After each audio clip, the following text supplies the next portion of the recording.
Salve terráqueos, meu nome é Clifford e sou professor de Física do IFES, Instituto Federal do Espírito Santo. Meu propósito nesse vídeo é demonstrar para vocês, através de equações simples do ensino médio, o motivo de um ano possuir 365 dias. Essas equações da física, que são simples, como eu disse, elas são explicadas no primeiro ano do ensino médio. Então, são cálculos bem triviais, não tem nada de estranho ou anormal nessas equações.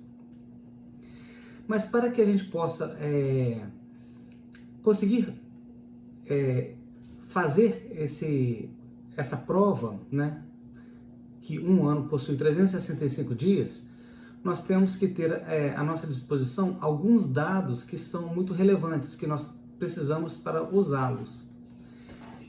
Então, esses dados são facilmente obtidos na internet, tá? Se você tiver curiosidade, quiser comprovar, basta entrar no Google e pesquisar esses dados que eu vou mostrar para vocês daqui a pouco. As equações utilizadas, que eu irei utilizar, são as equações da mecânica newtoniana, das leis de Newton. Então, eu vou demonstrar para vocês o procedimento. Vem comigo. Os dados que serão necessários para a gente poder estar provando essa ideia são os seguintes: as grandezas. Primeiro nós temos que saber o valor da massa solar, a massa do Sol. Esse valor é conhecido, é 1,989 vezes 10 elevado a 30 kg. O raio médio, o raio ou a distância média entre a Terra e o Sol, de 1,496 vezes 10 elevado a 11 metros. E a constante gravitacional, constante da gravitação universal, 6,674 vezes 10 elevado a menos 11. Eu vou falar um pouquinho sobre essa distância média da Terra ao Sol e sobre a constante da gravitação universal. Esse raio aí representa o seguinte, esse raio médio. No ensino médio, você já deve ter visto essa imagem aqui, ó. Essa imagem mostra a trajetória da Terra ao redor do Sol, que é uma elipse. Essa figura da trajetória é uma elipse. O que é uma elipse? Uma elipse é uma circunferência que é achatada nos polos. Pois bem, essa imagem ela é uma representação falsa da realidade. Por quê? Uma elipse, na matemática, existe uma grandeza relacionada à elipse chamada excentricidade.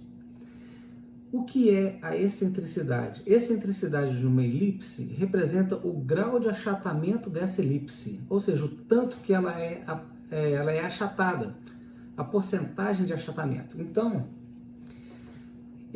essa excentricidade, ela varia entre 0, eu vou colocar o valor aqui para vocês verem, ó, 0, deixa eu escrever de outra cor, aqui. Tá aqui. Essa excentricidade, ela varia entre 0, o valor menor, pode ser 0 também, 0 menor ou igual a excentricidade, e excentricidade tem que ser menor ou igual a 1. Esses são os limites da sua excentricidade. Excentricidade. Isso representa a porcentagem do grau de achatamento.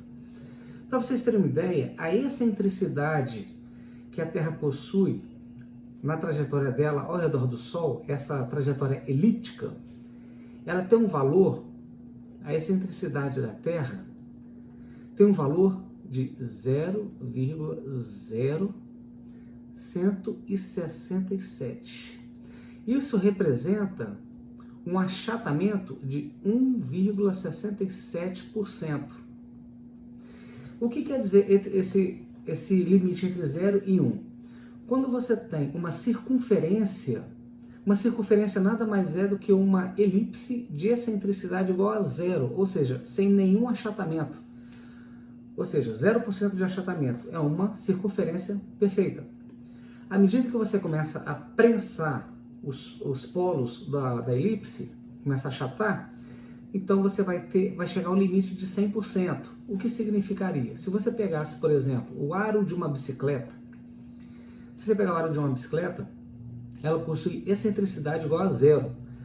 Mas se você colocar esse aro de bicicleta numa prensa, uma prensa hidráulica, e começar a achatar esse aro de bicicleta, então ele vai chegar ao limite máximo, que é 100%. 100% representaria uma linha, ou seja, você estaria achatando ela 100%. Então varia de 0 até 1. Esse grau de achatamento da trajetória da Terra equivale a 1,67%, ou seja, 0,067, a excentricidade da trajetória da Terra. Então vou mostrar para vocês algumas excentricidades de algumas elipses. Está nessa tabelinha aqui, eu acho que aqui dá para ver. Nessa tabela aqui, nós temos entre 0 e até 99%, né? 0,99, que equivale a 99% de achatamento, mais ou menos. A representação gráfica, como a Terra possui essa trajetória elíptica e ela possui 1,67%, observa a primeira e a segunda imagem lá de cima, aqui de cima. A primeira representa 0% e a segunda imagem 0,1%. Então, essa excentricidade da Terra estaria entre 0 e 0,1, porque a excentricidade da Terra é 0,0167, ou seja, maior que 0 e menor do que 0,1. Então, se você observar, a trajetória que a Terra possui ao redor do Sol é praticamente uma circunferência perfeita. Então, essa é a excentricidade, a órbita real da Terra ao redor do Sol. O outro fator interessante que eu gostaria de comentar com vocês é sobre esse G, a constante da gravitação universal. Quando a gente fala em constante, é um valor numérico. O que seria constante? Uma constante. Quando você estuda na faculdade, no mestrado, doutorado, então você entra na faculdade de ciências exatas, quando você começa a fazer as matérias de cálculo, então você começa a fazer as derivações, as integrais, né? Integrais parciais, os limites e por aí vai. Quando você começa a fazer esses cálculos, vai aparecer uma constante, um C, mas dependendo das derivações, vai aparecer um C de constante. O que quer dizer esse C, essa constante? Na realidade, o C, a constante, é um valor numérico que vai validar a sua equação. Como assim? Ela vai tornar os fatores que estão do lado esquerdo de uma igualdade iguais aos fatores que estarão do lado direito dessa mesma igualdade, dessa equação. Por exemplo, quando você quer determinar o comprimento de uma circunferência, a equação matemática que você tem para isso é que o comprimento de uma circunferência é medido como 2π vezes o raio. O 2π é um valor numérico, π é um valor numérico, 3,14 vezes 2 vai dar um número fixo. Isso quer dizer o quê? Quando você pega o comprimento e divide pelo raio, o comprimento da circunferência, e divide ele pelo raio, vai te dar esse valor constante. Por exemplo, o comprimento de uma circunferência é 2π vezes o raio. Esse raio está multiplicando. Quando ele passa para cá dividindo, o comprimento de uma circunferência dividido pelo raio vai me dar um valor constante de 2π. Π é um número, 2 é um número. Então, esse valor sempre vai ser constante. Não importa o tamanho da circunferência. Ela pode ser gigante, minúscula. Se você pegar o comprimento da circunferência e dividir pelo raio, vai te dar esse valor que sempre será o mesmo, que é 2π. Isso é uma constante. Então, a constante da gravitação, vou apagar aqui, a constante gravitacional, o G, possui esse valor justamente para validar a equação da gravitação de Newton. Então, para isso, eu vou utilizar duas equações primordiais. Eu vou tentar descrevê-las de uma forma mais prática. Então, a primeira equação é o seguinte: ela diz respeito à força de atração gravitacional entre dois corpos. Isaac Newton, nos seus livros, no Principia, ele já descrevia esses movimentos planetários. ele fez esses 3 livros de Isaac Newton, aliás, esses livros, Principia, é um compêndio de Isaac Newton, que ele publicou em 3 volumes. Eu tenho o volume 1 do Principia, esse aqui. O volume 2 e o volume 3, eu tinha também, só que infelizmente quando a gente estava no mestrado e doutorado, a gente empresta os livros para os amigos e acaba virando uma doação. Eles não devolvem mais os livros, né? Eu tive o prazer de estudar com o professor Trieste, que foi um dos responsáveis pela tradução desse livro para o português. Então, nesses livros de Newton, ele descreve a equação da força de atração gravitacional. A força de atração gravitacional definida por Newton, ela é a seguinte equação: força é igual a constante gravitacional. Lembre-se que a constante gravitacional é para equalizar a função, a equação.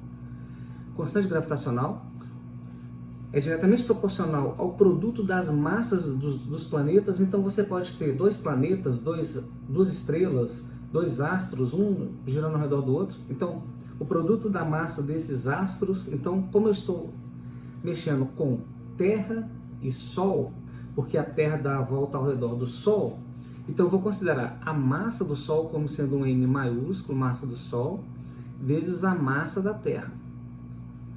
E essa força de atração gravitacional, ela é inversamente proporcional à distância média, ao quadrado da distância que separa esses 2 astros, o Sol e a Terra. Muito bem, eu vou isolar essa equação da força de atração gravitacional. Eu vou precisar dela daqui a pouco. A outra equação primordial para que eu possa definir que um ano possui 365 dias é o seguinte: a Terra, ela não está fazendo uma trajetória praticamente circular? No ensino médio, os alunos aprendem o movimento retilíneo uniforme, lá no primeiro ano, movimento retilíneo uniformemente variado e o movimento circular. Então, quando você tem um movimento circular, aparece uma resultante chamada resultante centrípeta, uma aceleração centrípeta. Por quê? Todo objeto que está em uma trajetória circular, isso quer dizer que existe uma força responsável para que ele consiga fazer uma trajetória circular, um movimento circular. Essa força na física é conhecida como força centrípeta, a força de atração, que vai segurar, vai puxar o objeto para que ele faça uma circunferência. Então, utilizando a segunda lei de Newton, que fala sobre o princípio fundamental da dinâmica, ele fala o seguinte: a força resultante, eu vou colocar aqui, força resultante, essa formulazinha é uma fórmula bem conhecida de todos, ou, se eu não me engano, acho que é a mais conhecida, né, principalmente no ensino médio. A força resultante é a massa vezes a aceleração. Como a força que atua no sistema é a força centrípeta por causa do movimento circular, quem fez o ensino médio vai acabar se lembrando disso. Então, a sua aceleração chama-se aceleração centrípeta. Qual é o corpo que está fazendo o movimento circular ao redor do Sol? Não é a Terra? Então, essa massa aqui, ó, essa massa que eu vou adotar será a massa da Terra. Beleza? Então, a aceleração centrípeta, nós temos uma equação para ela. Deixa eu ver aqui se eu consigo descrever para vocês. A aceleração centrípeta nada mais é do que a velocidade, deixa eu fazer uma retinha, velocidade escalar ao quadrado dividido pelo raio da curva. Muito bem. Então, vamos substituir na equação da força aqui a aceleração centrípeta. Vai ficar assim: força é igual massa da Terra vezes a aceleração centrípeta é a velocidade vetorial ao quadrado dividido pelo raio. Essa velocidade é uma velocidade escalar. Só que para o movimento circular eu necessito eu necessito da velocidade angular. Por quê? Porque a Terra descreve uma órbita de quantos graus? Quando ela dá uma volta completa ao redor do Sol, ela descreve uma órbita de 360 graus, ou 2π radianos. Então, eu vou considerar que a velocidade, no ensino médio, velocidade, deixa eu fazer um lembrete, a velocidade nada mais é do que o espaço percorrido, ΔS, sobre o tempo gasto. Em um movimento circular, essa velocidade chama-se velocidade angular, porque vai depender do ângulo. Então, o ângulo que a Terra percorre, essa velocidade aqui, escalar, sendo transformada em velocidade angular, a velocidade angular é conhecida como ômega. Velocidade escalar não é o espaço percorrido sobre o tempo? Então, a velocidade angular dela nada mais é do que o espaço que ele percorre angularmente em radianos, ou seja, uma volta completa equivale a quantos π radianos? 2π radianos. A distância sobre o tempo. A distância, quando você dá uma volta completa, equivale a 2π radianos sobre o tempo que você gasta para dar uma volta completa. Esse tempo chama-se período, ou seja, o período é o tempo necessário para que você dê uma volta completa ao redor de uma circunferência. Então, quando eu tenho uma grandeza escalar, esse aqui é uma grandeza escalar. Deixa eu colocar em cor, mudar a cor aqui para mostrar. Quando eu tenho a velocidade escalar, uma grandeza escalar, e quero transformar em uma grandeza angular, qualquer unidade escalar, para transformar qualquer grandeza escalar, para que eu transforme em grandeza angular, basta apenas dividir pelo raio. Então, pelo raio da curva, porque eu estou mexendo com ângulo, né? Então, a velocidade angular nada mais é do que a velocidade escalar dividido pelo raio da curva. Ou seja, o raio está dividindo, passa para cá, multiplicando. Então, a velocidade escalar nada mais é do que a velocidade angular vezes o raio. Só estou demonstrando equações que já são bem conhecidas de todos. Espero que sejam, né? Então, o que eu vou fazer agora? Próximo passo. Vamos normalizar essa equação. A força resultante aqui, ó, não é massa da Terra vezes velocidade escalar ao quadrado sobre o raio? Então, a velocidade escalar é ômega vezes o raio. Então, vai ficar o seguinte, ó, massa da Terra vezes, vou colocar aqui, sobre o raio. A velocidade escalar é ômega vezes o raio ao quadrado. Então, daqui eu posso falar que a força resultante, a força centrípeta, vai ser massa da Terra vezes ômega ao quadrado vezes o raio ao quadrado sobre o raio. Então, eu posso simplificar essa equação, o raio com um raio aqui. Então, eu posso falar que a força centrípeta vai valer massa da Terra vezes a velocidade angular ao quadrado vezes o raio, certo? Cortei um raio, mas quem é a velocidade angular? A velocidade angular vale quanto? 2π sobre o período. Então, daqui eu posso falar que a força vai ser igual a massa da Terra vezes a velocidade... A velocidade angular vai ser 2π sobre o período de rotação da Terra ao redor do Sol elevado ao quadrado vezes o raio. Deixa eu apagar esse aqui. Então, seguindo o raciocínio,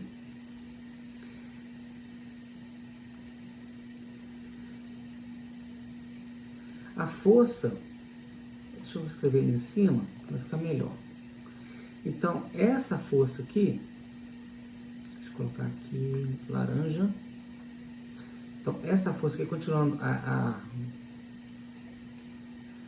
destrinchar essas equações, serão o seguinte: força é igual massa da Terra vezes, elevando tudo isso aqui dentro do parênteses elevado ao quadrado, vai ficar 2 elevado ao quadrado, é 4, vezes π elevado ao quadrado, é π ao quadrado, sobre o período ao quadrado, certo? T elevado ao quadrado, T ao quadrado, vezes o raio. Muito bem. Agora sim, agora eu tô... Deixa eu colocar uma coisa aqui. Eu tenho a equação da força centrípeta, a força responsável para que um objeto dê uma volta em uma circunferência. Essa força centrípeta, que é responsável para que a Terra dê uma volta completa na circunferência, na trajetória ao redor do Sol, é a mesma força da atração gravitacional, ou seja, eu posso igualar essas equações. Então, igualando essa equação da força de atração gravitacional com a força centrípeta, vai ficar o seguinte: G, que multiplica massa do Sol vezes a massa da Terra sobre o raio ao quadrado é igual, posso colocar assim, ó, a massa da Terra vezes 4π ao quadrado vezes o raio sobre o período, ou seja, o tempo que leva para dar uma volta completa ao redor do Sol. Então, se eu tenho massa da Terra do lado de cada equação e massa da Terra do lado de cada equação, eu posso simplificar essa equação aqui, ó. Isolando o período, o tempo que eu quero saber, então vai ficar assim, ó, T ao quadrado é igual. Observe, ó, esse R ao quadrado vai passar para cá multiplicando, mas eu já tenho um R aqui, ó. R vezes R ao quadrado vai dar R ao cubo, ou seja, vai ficar assim, ó, 4π ao quadrado vezes R ao cubo, ó, R ao quadrado vezes R ao cubo, dividido por G, que está multiplicando, passa para cá dividindo, a constante gravitacional, G. A massa do Sol está multiplicando, passa para cá dividindo, vezes a massa do Sol. Tranquilo, né? Até aqui está tranquilo.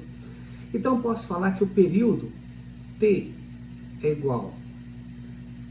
Olha o que eu vou fazer. É porque o T aqui está ao quadrado. Então, eu vou fazer o quê? Tirar a raiz quadrada disso aqui tudo, ó. 4π ao quadrado vezes R ao cubo sobre G vezes a massa do Sol, raiz quadrada dessa brincadeira aqui, ó. Tá vendo? É um cálculo bem simples, não tem tanta complicação. Raiz quadrada de 4, todo mundo sabe, né? 2. Π ao quadrado, raiz quadrada de π ao quadrado é π. Então vai ficar o seguinte: vezes a raiz quadrada de R ao cubo sobre G vezes a massa do Sol. Muito bem, agora, como eu já tenho a minha equação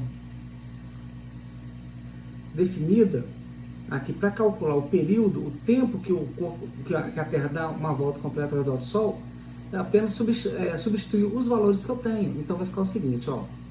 Deixa eu ver se vai caber aqui, ó. 2 vezes o π, que é 3,14, que é uma constante, né?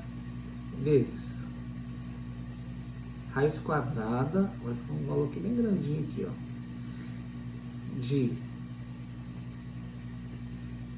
R, que é o raio, a distância média da Terra ao Sol, que vale 1,496 vezes 10 elevado a 11 metros. Opa. Nossa.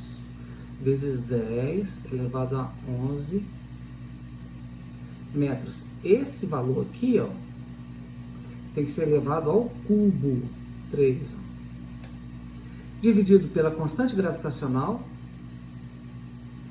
6,674 vezes 10 elevado a menos 11 newtons vezes metro quadrado por quilograma quadrado,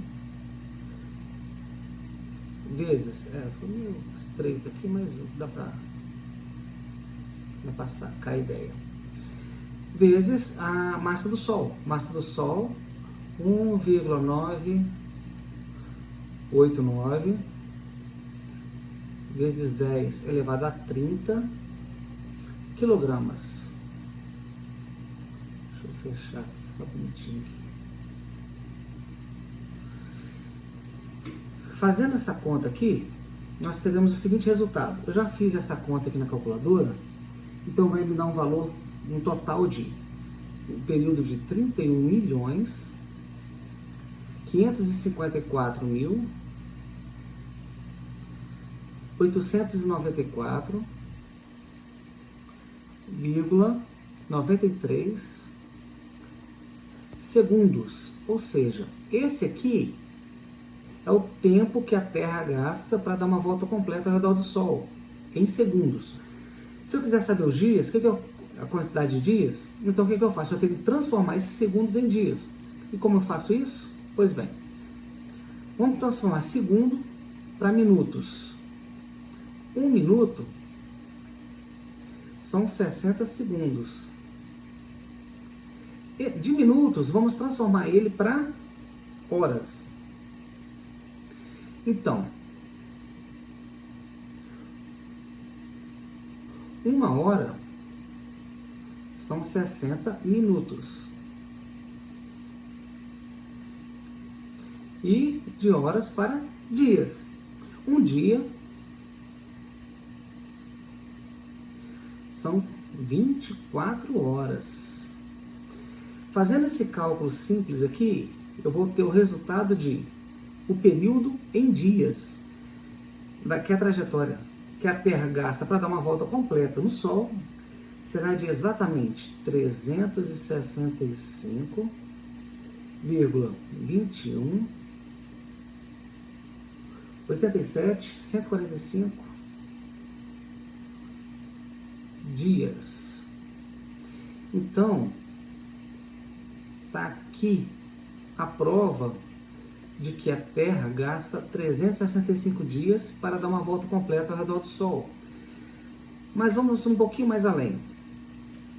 Observa que tem, depois da vírgula, existe esse monte de número aqui, ó, 21, 87, 145 dias. Ou seja, 0,21, 87, 145 dias, se eu multiplico esse valor por 24 horas, esse aqui vai me dar um resultado de aproximadamente 5,25 horas. Ou seja, esse valor aqui, de aproximadamente 5,25 horas, é o tanto de horas que sobra por ano. Cada ano, nós temos 365 dias, mais 5 horas nos quebradinhos. Por isso que, se você colocar 4 vezes 5, vai dar 25. Então, 4 anos. Então, a cada 4 anos, aproximadamente 4 anos e meio, se eu não me engano, você vai ter um acréscimo de 1 dia. Por isso que hoje existe hoje não, há muito tempo já, o ano bissexto. Ou seja, nós acrescentamos 1 dia no calendário para compensar esse valor quebradinho aí. Bom, espero que tenham gostado. Gastou um tempinho a mais do que eu queria, mas espero que você tenha compreendido e visto a prova matemática de que 1 ano equivale a 365 dias. Muito obrigado por você que assistiu até agora o vídeo. E qualquer dúvida, pode me mandar, me perguntar, que se for possível eu tentarei responder. Muito obrigado pela atenção, forte abraço e até o próximo vídeo.